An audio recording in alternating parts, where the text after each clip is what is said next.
नमस्कार दोस्तों, नीर एक्सप्रेस चैनल में आपका स्वागत है। आज जींद की धरा पर बैठे हुए हैं एक आज़ाद राजनीतिज्ञ के साथ, तो उनसे ही उनका परिचय लेते हैं। हाँ जी बाबूजी, आपका शुभ नाम? राजपाल सिंह, आज़ाद राजनीतिज्ञ, स्थायी वासी जलालपुर कला। जी जी जी। और 50 वर्षों का तजर्बा है राजनीतिज्ञ के तौर पर, इंडिपेंडेंट पॉलिटिशियन का रूप में। अच्छा, आज मैं यहाँ कोर्ट में आया हुआ था तो कुछ रेवेन्यू रिकॉर्ड के बारे में पटवारी के पास, तो फिर इन भाइयों का ये देखा भाई, ये कई महीनों से चल रहा है, ये गांव है, ये खापड़, छात्र और खापड़। हाँ, खापड़ और छात्र जी। अच्छा, इनके बारे में मेरा व्यक्तिगत तजर्बा ये है ऐसे मामलों के बारे में। नहीं, पहले तो ये बताइए आप किस समाज से आते हैं? मैं तो देखो साहब हूँ तो बना देखो आर्य समाजी हूँ, जाट जाति से हूँ। जी जी जी जी। स्थायी तो वासी हूँ। आपको पूरा मामला तो ये पता ही होगा छात्र और हाँ। खापड़ का, कि भाई SC ST समाज के जो लोग हैं उनको गांव निकाला दिया हुआ है। मैं इसी पर बता देता हूँ आपको। 2 बार पूरा जींद ब्लॉक हो चुका है, तो आप एक सुलझे हुए राजनीतिज्ञ, तो आपकी क्या राय है इसके मेरा बारे में? विचार ये है भाई जी, पहली बात तो मनुष्य जीवन ही दुर्लभ है वेदों और शास्त्रों की विचारधारा के अनुसार। और फिर उसमें आगे जाके मतभेद करना, भाई ये दानक है, ये वाल्मीकि है, इनका बहिष्कार कर दो। और ये तो इतने मस्त रहे जीन तो रहे, तो कई जाट का भी बहिष्कार करते हैं कोई समाजवादी विचारधारा को उठावे तो। और फिर कुछ दिन में वो अपनी ताकत से गांव में अपना प्रदर्शन करता है, जब वो टूटता है वो बंधन, क्यों ज्यादा लोग उसके साथ हो जाते हैं। तो ये यहाँ कोई बुरी प्रथा सी है, ये जो अपना छोटी बिरादरी के नाम से कुछ लोगों का बहिष्कार करना किसी न किसी बहाने से। और स्वामी श्रद्धानंद थे जो आर्य समाज के, 100 साल पहले उन्होंने कहा था, बोला भाई जातिवाद ये खत्म नहीं हो रहा देश में, ब्राह्मण आउट ऑफ कंट्रोल है अभी भी। और मेरा विचार ये है, तो लगभग 100 साल पहले स्वामी जी महाराज ने कहा था, आज भी स्थिति वही है, थोड़ी ही सुधार में, ज्यादा नहीं है। आज भी देश का जो ब्राह्मण है वो आउट ऑफ कंट्रोल है, वो किसी के नियंत्रण में नहीं है। ये एक बिल्कुल चौड़ा सच्चाई है वैदिक विचारधाराओं पर, जब हम देश की जनता के विचारों को तोलते हैं तो कोई खास सुधार नहीं, इसका धीरे धीरे सुधार होगा। अब ये जो अत्याचार हो रहा है, ठीक है, भारत सरकार ने कुछ नियम बनाए हैं, अच्छी बात है, फिर नियमों से भी कोई खास इतना सुधार हो नहीं रहा, धीरे धीरे होगा, मेरा ये मत है। और जो ये खापड़ गांव है और छात्र गांव के जो भाई, किसान भाई है नहीं, उन्होंने ये गलत किया। जिस टाइम किसान आंदोलन चल रहा था उस टाइम भी मैंने लोगों को ये कही थी बात है, मेरे मजदूर भाइयों को गले लेके चलो, नहीं तो ये पूंजीवाद फैल रहा है देश में, रगड़ देगा आपको। चलो भगवान की दास है, किसान आंदोलन में कुछ सफलता मिल गई, पीछा छूटा इन उतना दें। फिर मजदूर को तो साथ रखो, मजदूर को, पशुपालक को।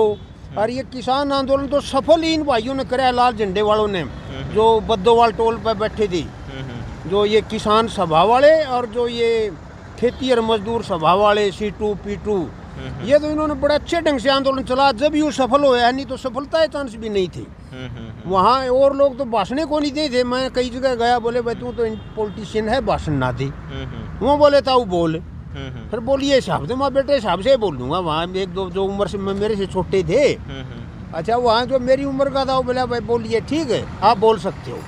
10 मिनट मैंने वहाँ भाषण दिया किसानों के पक्ष में। अच्छा, मालिक की कृपा से लहर फैलती रही, फिर मैं भी हवा जनदार आ रहा, भाई बद्दोवाल टोल वाले भाइयों पीछे लग लो। अब भी मैंने 10 मिनट भाषण दिया था, कोई 10 दिन पहले आंगनवाड़ी वर्करों के पक्ष में। एक चिट्ठी गवर्नर को लिखी, भाई तुम ये खट्टर सरकार आउट ऑफ कंट्रोल हो रही है, भाई ये श्रम नियमों पर बात करना चाहते हैं, आप क्यों नहीं कर रही। और उसको मैंने लिखा, भाई इन बहनों की मांगे काफ़ी जायज़ हैं, इनको 10 लाख रुपए तो रिटायरमेंट पे दो, ये बाबा की बुकड़ियाँ काटो, इनको ना पेंशन ना कोई ग्रेचुटी। और भाई इनकी 10,000 रुपये मासिक पेंशन करो, अगर 10,000 नहीं दे सकते तो 5,000 पेंशन कर दो, और या 5 लाख ग्रेचुटी कर दो। और नहीं तो भाई ये आंदोलन फैलेगा, लाल झंडे वाले भाई भारी हो गए उत्तर भारत में, इनकी साख बन चुकी है। आपने जैसे किसान आंदोलन की भी बात करी, तो किसान आंदोलन में भी अभी कहीं फूट नजर आ रही है? ना कुछ नहीं, वो तो एक झटका मोदी खा गया। वो तो बीजेपी पहाड़ पर से गिरा दी है, धीरे धीरे पहाड़ से पत्थर आता है, वो लुढ़कता जाता है, छोटा होता जाता है। बीजेपी तो समाप्त हो जाएगी इंडिया में। नहीं, ये राजनीति कहीं मतलब किसानों को भी तो नहीं तोड़ने का काम करी, जैसे पंजाब में देखने को मिल रहा है अभी। नहीं देखो भाई, ये तो इनका व्यक्तिगत है। देखो जो लोग किसान आंदोलन में साथ थे, टिकरी बॉर्डर पर मुझे उन्होंने भाषण नहीं दिया, भाषण नहीं देने दिया। बोले आप इंडिपेंडेंट पॉलिटिशियन हो भाई, आप गांव के नाम से भाषण दे दो, खाप के नाम से। मैं बोला भाई मेरी हैसियत एक इंडिपेंडेंट पॉलिटिशियन के रूप में है धरती पर, और भाई मैं तो अपनी हैसियत के हिसाब से भाषण दे सकता हूँ, तभी लाभ होगा। तो वो भी चूक कर गए, खटखट वाले भी चूक कर गए। मैं इनके साथ लगा रहा, भाई किसी तरह किसान पर ये अत्याचार समाप्त हो। अच्छा, मालिक की कृपा से अत्याचार समाप्त हो गया। फिर अब जो यहाँ जो चल रहा है जो इन भाइयों का जातिगत हिसाब से, भाई यहाँ मेरी सहानुभूति पीड़ित पक्ष की तरफ है। ये अरे गरे नथु खरे पन्ने वाइज दो इकट्ठे हो गए और ऐलान कर दिए भाई इनका बंद ला दिया भाई। अच्छा, कोई इनकी खेता में नहीं बढ़न देगा। और बहुत से गामा में तो कोई ढाल काम कर दिया जींद का आसपास 50-60 गामा में। तो मैं तो नहीं कह रहा हूँ, मैं हमारे बुड्ढा के नाम का जितना खेत है नहीं भाई उसमें जाओ और खड़ी फसल काट लाओ, कोई किसान एतराज करे हमारा ना ले दियो। भाई खापड़ में और छात्र में ऐसे लोगों की जरूरत है जो खुल के नुका हम इन मजदूर भाइयों के साथ हैं। अगर वहाँ ये ढीले पड़ रहे हैं तो उनकी गलती है। नहीं, आप जैसे इंडिपेंडेंट पॉलिटिशियन हो तो आपने कोई चुनाव भी लड़ा? हाँ, मैंने लड़ा 1991 में भाई, लेकिन प्रदर्शन ढीला रहा, कोई बात नहीं। उसके बाद मैंने नहीं लड़ा। लेकिन किस चीज का चुनाव लड़ा था? विधानसभा का। अच्छा। हरियाणा विधानसभा। किसके अगेंस्ट में? अरे उस टाइम तो 40 मलंग खड़े हो रहे थे। एक तो गुप्ता था, क्या पूंजीवादी मर लिया, 4 तो पेंशन लिया 2 लाख की। लोगों ने पूंजीवादी पाले हैं मेरे यार। तो हालत देश की ये है। अगर ये टाटा ने भी बताऊँ हवाई जहाज मैं कब्जा कर लिया, कई दिन हुए, देश बर्बाद हो जाएगा। लाल झंडा यार्ड ले लो। मैंने शामी पार्क में आंगनबाड़ी वाली जो बहन थी उनके सामने 10 मिनट में यही भाषण दिया था, इस लाल झंडा यार्ड ले लो, नहीं तो ये खत्म कर देंगे जनता को। ये मैं जैसे कल भी देख रहा था कि ट्रालियों से जो आंगनबाड़ी वर्कर्स थी वो जुलूस निकाल रही थी, लाल झंडे को लेकर चल रही थी, एक त्रिशूल का निशान भी था उसमें। किस चीज़ का होता है ये लाल झंडा? लाल झंडा तो एक है पीड़ित पक्ष का है, बेचारा का कह लो, जो आंदोलनकारी हैं। ये जो धरती पर वही जीवेगा भारत में जो आंदोलन करेगा, ये मेरे निजी विचार है। ठीक है, तो ये उसको कुचल देंगे हर तरह से, आर्थिक सामाजिक रूप से। अब किसानों का स्वाभिमान पर डाका डाल दिया था मोदी ने। इब रो है, 3 कानून वापस तो ले गया, खड़ा खड़ा रोन लग रहा है। और जिन्होंने आंदोलन कराया उनका नाम आंदोलन जीवी टेक दिया। लेकिन वह किसान लाठी मार गया, बीजेपी धीरे धीरे समाप्त होती जाएगी। आगे देखो ये लाल झंडा वाले भाई आगे संभाल लें तो देश को मैं तो खुश हूँ, नहीं तो कोई न कोई और संभाल लेगा। तो जैसे आप जाट समाज से आते हैं तो अभी अमित शाह जो हैं वो भी जाटों को राजी करने के लिए लगे हुए हैं यूपी के अंदर। तो देखो ऐसे है, मैं तो इंडिपेंडेंट पॉलिटिशियन हूँ भाई जी। वो तो टिकैत ने उसका जवाब तो दे दिया 2-3 दिन हो टेलीविजन पर। टिकैत वो क्या नाम है वो जो भाई गाजीपुर बॉर्डर पर रोया था, हाँ, राकेश टिकैत। उसने कहा भाई जातियां तो और भी देश में बसे, एक हमारी जाति के खिलाफ लट क्यों बाज रहे हो? जड़े जे जाट बीजेपी वाले जाट कहीं गैर जाट कहीं जाट। बोले तो इसका से एक बिरादरी इनका रड़का है, इसको निशाना बना रही हैं। तो जाति की तो इसमें बात नहीं होनी चाहिए, इलेक्शन लड़ना अपने हिसाब से लड़ो। लेकिन मेरे हिसाब से ये है, बीजेपी ने शुरू से ही टारगेट बना रखा था भाई जाट का लाठी मारनी है। हमने 2014 में अंदाजा नहीं था, मनमोहन की अल्पसंख्यक नीति से दुखी थे, इसको आगे बढ़ने का मौका दे दिया। राजनाथ और मोदी बदमाशी कर गया तो जाट की लाठी लगेगी इनका, किसान की भी लगेगी, जाट की भी, आर्य समाजी की भी। खत्म होना ही बीजेपी नहीं, बचनी मुश्किल है मेरे हिसाब से। अगर जनता लाल झंडे वाले भाइयों के साथ लग जाए, झंडे की आड़ ले ली, तो इस व्यवस्था नु बरकरार रह जाएगी, गरीब के पक्ष में व्यवस्था आ जाएगी। नहीं तो देश में गदर माचन का ब्योत है। ये मेरे व्यक्तिगत विचार हैं भाई जी, किसी से द्वेष नहीं। 2014 में भी तो महंगाई से तंग आकर ही बीजेपी को लेके आए थे, आज फिर देश महंगाई की कगार पे खड़ा है। एक मामला एक और था, मनमोहन सीधा अल्पसंख्यकों के नाम से देश के साथ धोखाधड़ी कर रहा था। कोई उग्रवादी तो मर जाए उस टाइम तो कंधा मुझे नींद नहीं आई, कोई भारतीय जवान मर जाए उस टाइम कहता था ये जो मुझे आज रात नींद आ गई। तो उगाड़ा हो रहा था और मन ने हिसाब लगाया भाई ये तो चपड़ासी काबिल भी नहीं है मोहन, तो ये तो मारगिड़ा देश इनकी क्या कहा सरदार, क्या कहा हिंदू ने, करो इसको दफा, मालिक की कृपा से दफा हो गया वो। मेरा तजर्बा है 8-9 प्रधानमंत्रियों के साथ 40 साल में, जिनको डगान का ही तजर्बा है। मेरा खुद बनने का कोई नहीं। बिल्कुल। अजय नहीं, कहीं तो ये कहते हैं कि भाई जो मोदी है ये तो साक्षात राम का रूप है। नहीं, वो पागल हैं। मोदी इस बार भी नहीं जीत रहा। जो मेरे तजर्बे के हिसाब से मशीनों में गड़बड़ थी भाई जी, 125 सीटां का। फिर कौन लोग मेरे को बोले भाई तू रनर्स अप नहीं है, रनर्स अप राहुल है देश में, भाई तू यूँ मामला ना था। तो मैंने मशीनों का मामला बंद कर दिया। अभी भी मेरा भीतर में यह 125 सीटों में गड़बड़ थी। ये बगले ठीक है भाई, जो रनर्स अप हैं, जिनको राज मिलना था मोदी को उतर गए, वो सांस नहीं पाड़ते। मन ने क्या आठ है। 2 दिन तो डाकंदारा मशीनों में गड़बड़ा, तीसरा दिन चुप हो गया। क्या पता कौन सा टिक्का लग गया इसको। तो ये है मेरे हिसाब से। तो ये आप भी रोल में बैठे आगे तो डगे डगाई, आगे ये रोल करने का काबिल भी नहीं रहेंगे मशीनों में मेरे हिसाब से। अब तो गर्दा सभी पार्टियां सावधान होती हैं।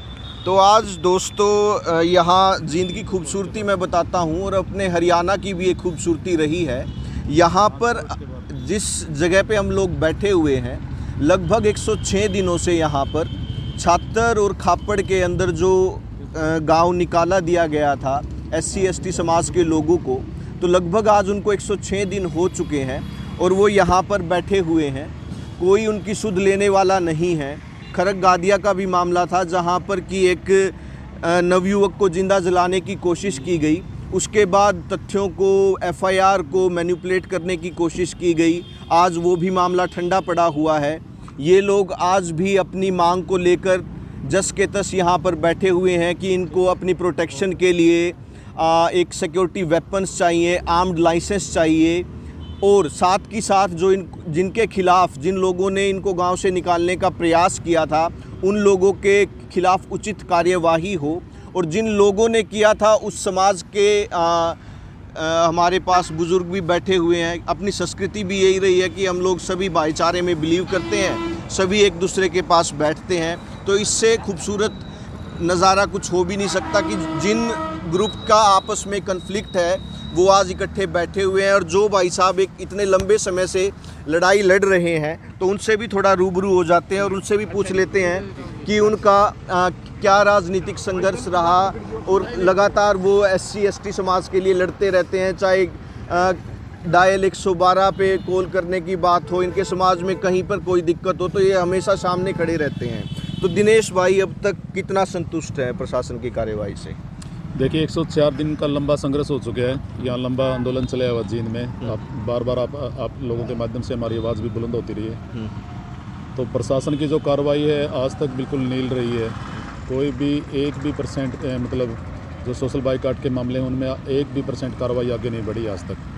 किसी भी आरोपी की गिरफ्तारी नहीं है, चाहे वो छात्र वाला मामला है, चाहे वो खापड़ वाला मामला है।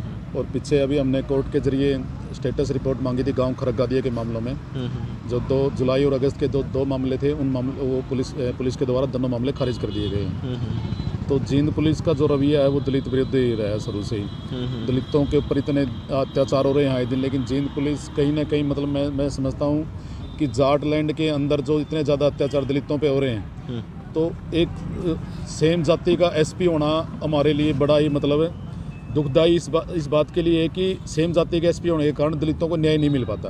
क्योंकि इस एरिया में ज़्यादातर जो दलितों के ऊपर जो जुल्म जाति होती है वो जाट कम्युनिटी के लोगों के द्वारा की जाती है। और उसमें फिर SP का उन्हीं की जाति से होने के कारण तो उन लोगों को कहीं ना कहीं रिलीफ मिलता है। तो जिस कारण आज हम इतने पीड़ित हैं कि 104 दिन से यहाँ बैठे हैं और दोनों गाँव के मामलों में कोई भी कार्रवाई नहीं हुई। और खापड़ ना छात्र वाले में ना खापड़ वाले में, और खरक गादिया के दोनों मामले खारिज कर दिए गए हैं जींद की पुलिस के द्वारा। तो ये बड़ी विडंबना है कि आज़ादी के इतने साल बीत जाने के बाद भी आज भी दलितों के साथ इस तरह का जो व्यवहार होता है, कम से कम आप मान के चलो कि सोशल बाइकाट कोई छोटा मामला नहीं है। आप अपनी दबंगता के कारण आप सरकार में आपके लोग बैठे हैं, डिप्टी CM आपका है, और आप उस घमंड में आके गरीबों का, दलित समाज के लोगों का गांव के अंदर सामाजिक बहिष्कार करते हो, पंचायत के द्वारा करते हो, फरमान जारी करते हो, मंदिर से अनाउंसमेंट कराते हो। तो आज़ाद देश में जो दलितों की स्थिति है वो आने वाले समय में मुझे नहीं लगता कि इसमें कोई सुधार होगा। क्योंकि अगर कानून अपना काम करता तो शायद इस तरह की हरकतें ये लोग ना करते। लेकिन कहीं ना कहीं कानून कमज़ोर है, सरकार के इशारे पे आरोपियों को बचाया जा रहा है, इसलिए आज हमारे लोगों की दुर्दशा है। और भविष्य में भी इसमें कोई सुधार होने के हमें चांसेस नहीं है यार। तो जैसे आप लगातार सड़क पर बैठे हुए हैं, 100 दिन से आपको ऊपर हो चुका है, शक्ति प्रदर्शन भी आप अपना कर चुके हैं, अपने समाज के लोगों को इकट्ठा भी कर चुके हैं, तो अभी किस आस को लेकर आप यहाँ पर बैठे हुए हैं? भविष्य में मतलब क्या सोचते हैं आप कि क्या डिसीज़न आने वाला है? देखिए, पुलिस जो अभी हमारा लास्ट जो प्रोटेस्ट था 13 जनवरी का, हज़ारों की गैदरिंग थी यहाँ पे, 2-2.5 हज़ार लोग यहाँ पे आए हुए थे। प्रशासन के साथ हमारी मीटिंग भी हुई थी इस दिन, लंबी डेढ़ घंटा लगभग हमारी बातचीत प्रशासन के साथ हुई। उससे पहले भी हमने जितने प्रोटेस्ट किए हैं, बीच में जितनी भी बार मीटिंग हुई है, पहले भी हमें आश्वासन मिला था और अब 13 जनवरी को भी हमने आश्वासन ही मिला। मतलब एसपी जींद का और डीसी साहब का ये कहना है कि अभी जांच जारी है।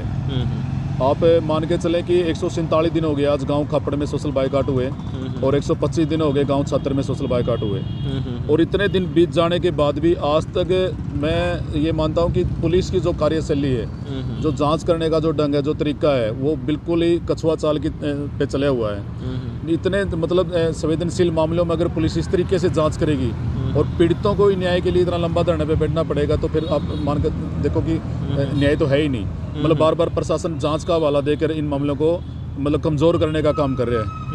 नहीं, कहीं ना कहीं मेरे को ये भी सुनने में आया था कि खरगादिया में भी आपके खिलाफ भी FIR की गई थी। देखिए, हम लोग इतने दिन से यहाँ स्ट्रगल कर रहे हैं और 18 अक्टूबर से ये धरना चला था हमारा गांव छात्र और खापड़ के लोगों का। और खरगादिया का जिस मामले में मैं उस पीड़ित परिवार के प्रति मेरी सहानुभूति है, जिसने सुसाइड किया है, सरपंच पति था वो गांव खरगादिया का जो पीड़ित परिवार है, वो मई पिछले साल मई का मामला था, जिसमें जो मरने वाला है जिसने सुसाइड किया प्रगट सिंह, वो मई वाले मामले में अक्यूज था।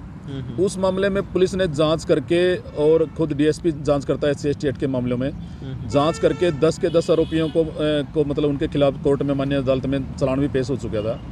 वो मई की घटना थी। उसके बाद उनके साथ जो पीड़ित परिवार था, जो वाल्मीकि कम्युनिटी से था, उसके साथ फिर जुलाई में भी एट्रोसिटी हुई और अगस्त में भी हुई। उन मामलों में भी फिर मुकदमा दर्ज हुआ।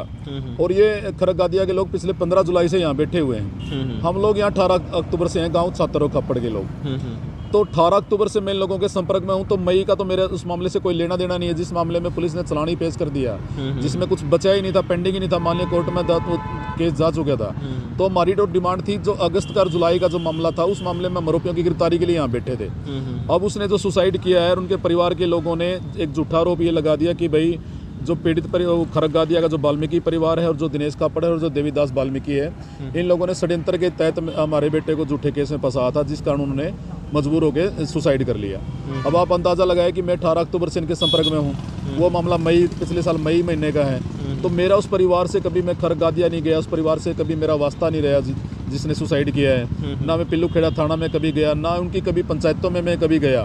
मैं सिर्फ 18 अक्टूबर से यहाँ बैठा हूँ। ये जानबूझकर जींद एसपी के इशारे पे ये परिप्लान तरीके से मेरे ऊपर झूठा 306 का मुकदमा दर्ज किया गया, ताकि जो खरगादिया के मामला है, गाँव छात्र और खापड़ के मामला है, इन मामलों को अगर कमज़ोर करना है या इनको पीछे हटाना है, इनको न्याय से वंचित करना है, तो एक कड़ी थी कि दिनेश खापड़ के ऊपर झूठा मुकदमा दर्ज करके उसको झुकाया जाए, उसको कमज़ोर किया जाए। तो एक परिप्लान तरीके से इन लोगों ने मेरे ऊपर मुकदमा दर्ज किया था। तो आप देख सकते हैं दोस्तों कि न्याय की लड़ाई में SC/ST समाज को आज भी इस इरा के अंदर भी किस तरीके की चुनौतियों से गुजरना पड़ता है। जैसे कि दिनेश भाई साहब ने बताया कि एक लंबी लड़ाई के साथ उन्होंने मुकदमों को भी झेलना पड़ा, साथ ही साथ 106 दिन से सड़क पर बैठे हुए हैं। अब तक उनको न्याय की कोई उम्मीद नज़र नहीं आ रही है।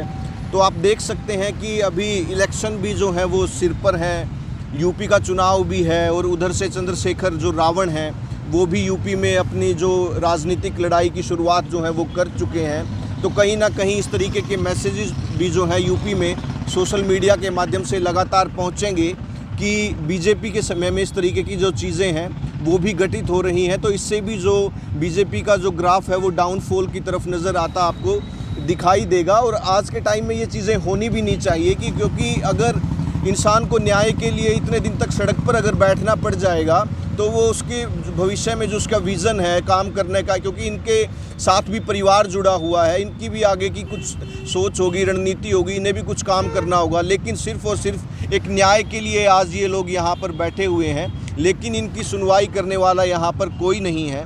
तो मैं लगातार इस तरीके के मुद्दों पर लगातार वीडियो भी बनाता रहता हूं, ताकि जो पीड़ित वर्ग है, शोषित वर्ग है, वंचित वर्ग है, उसको समय पर न्याय मिल सके। और प्रशासन में बैठे कुछ लोग जो कि किसी इशारे पर चलते हैं और जो कि निष्पक्ष कार्यवाही नहीं करते हैं, उनकी कान पे एक जू तक नहीं रेंगती है, तो उनको भी मतलब इस चीज़ का पता चले कि भाई न्याय जो है वो कितना ज़रूरी है।